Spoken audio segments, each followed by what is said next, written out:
बदलते दौर की इस भागदौड़ भरी जिंदगी में अगर कहीं शांति और प्रकृति का असली स्वरूप देखने को अगर कहीं मिलता है तो वो यही है, जंगलों में या नदियों के बहते सफेद पानी में। एकांत और प्रकृति की यही खोज आज हमें लेकर आ पहुंची है यहाँ ओरछा के फॉरेस्ट रिजर्व में, जहाँ एक और प्राचीन शिकार गाह है तो दूसरी ओर बुंदेलखंड की प्रसिद्ध बेतवा और जामुनी नदी का संगम हमें यहाँ देखने को मिलता है। दोस्तों स्वागत है आप सबका एक बार फिर मेरे YouTube चैनल पर। तो दोस्तों आज हम फिर आपको एक बार लेकर आप पहुँचे हैं ओरछा, और आज हम चलेंगे ओरछा के नेचर रिजर्व में, जहाँ की हमको पुराने राजाओं की जो शिकार गाह थी वो देखेंगे और बेतवा और जामुनी नदी का आपको संगम दिखाएंगे। तो आइए फिर चलते हैं।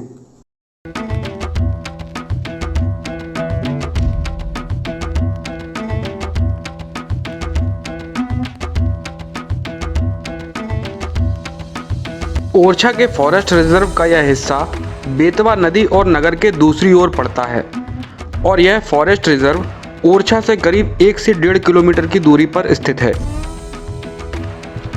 वैसे तो यह फॉरेस्ट रिजर्व ज़्यादा खतरनाक नहीं है, क्योंकि यहाँ ज़्यादा हिंसक जानवर नहीं पाए जाते।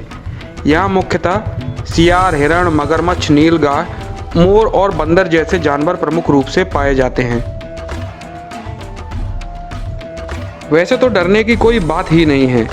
यहाँ आप टिकट लेकर आराम से इस जगह का मेरी तरह आप भी आनंद उठा सकते हैं।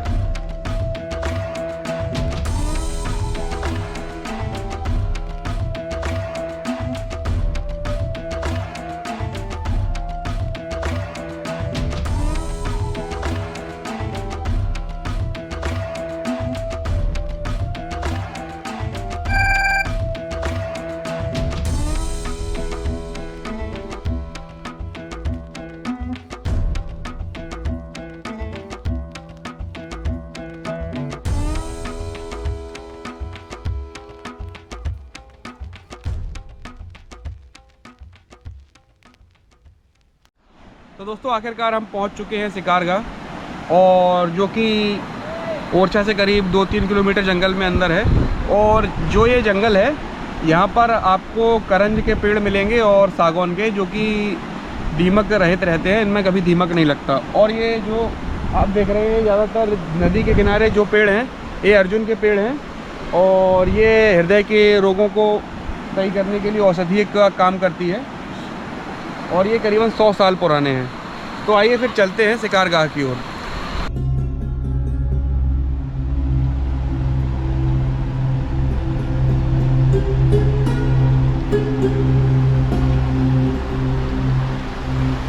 ये जो आप देख रहे हैं ये जामुनी नदी है, जिसके बारे में कहते हैं कि इस नदी के दोनों किनारों पर जंगली खट्टी जामुन के पेड़ ज़्यादा होने के कारण इस नदी का नाम जामुनी नदी पड़ गया, और यह बुंदेलखंड की काफ़ी प्रसिद्ध नदी है।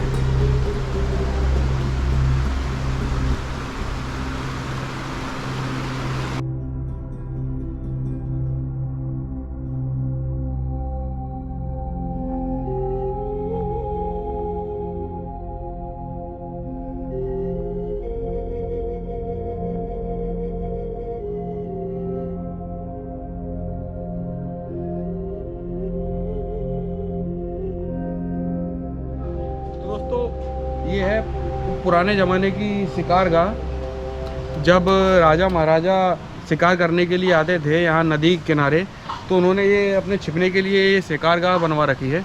तो आइए इसको दिखाते हैं और बताते हैं कि किस तरीके से जो है वो यहाँ पर शिकार करते थे।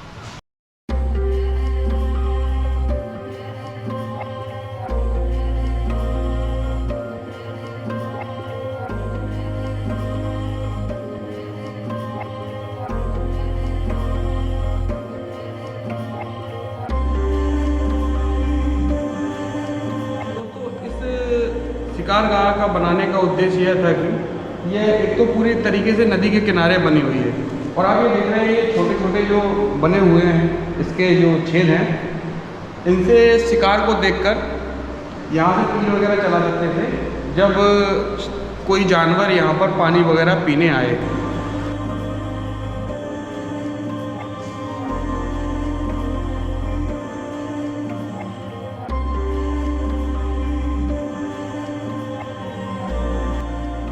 पचमढ़िया शिकारगाह का निर्माण त्रिकोणीय संरचना के आधार पर किया गया है, क्योंकि इसके पीछे इस धारणा के साथ इसका निर्माण किया है कि शिकार आपको ना देखे पर आप शिकार को देख पाएं।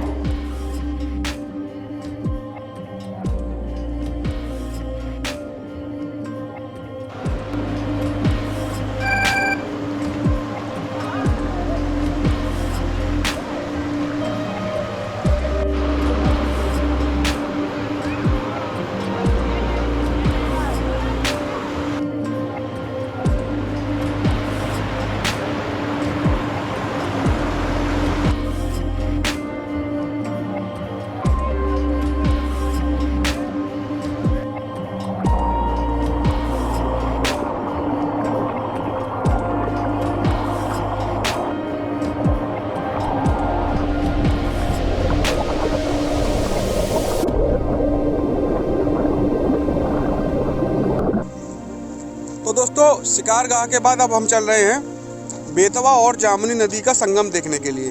तो आइए फिर चलते हैं।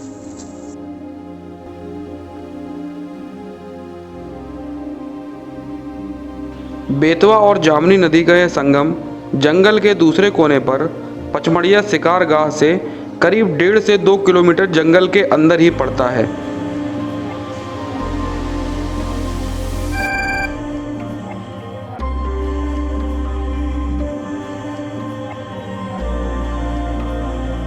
तो फाइनली हम पहुंच चुके हैं बेतवा और जामुनी नदी के संगम पर।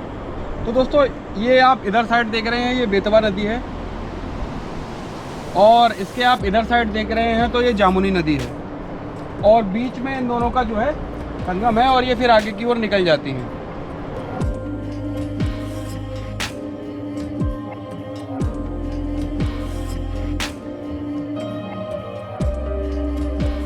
आखिर में मैं आपसे एक बात और कहूँगा, नदियाँ प्राकृतिक का ही एक दिया हुआ अनमोल वरदान है और हमारे जीवन की अधिकतम ज़रूरतें पानी पर ही निर्भर करती हैं। आप कहीं भी किसी भी नदी पर जाएं, नदी की स्वच्छता का विशेष ध्यान रखें। दोस्तों आशा करता हूं कि शिकारगाह और बेतवा जामुनी के संगम पर बना यह वीडियो आपको काफ़ी पसंद आया होगा। इस तरह के और वीडियो देखने के लिए सब्सक्राइब करें हमारे यूट्यूब चैनल ट्रैवल विद को। तो दोस्तों चैनल को सब्सक्राइब जरूर करिएगा, क्योंकि हमें आपके सहयोग की बहुत ज़्यादा आवश्यकता है। तो दोस्तों फिर मिलते हैं एक नई जगह और एक नए वीडियो के साथ।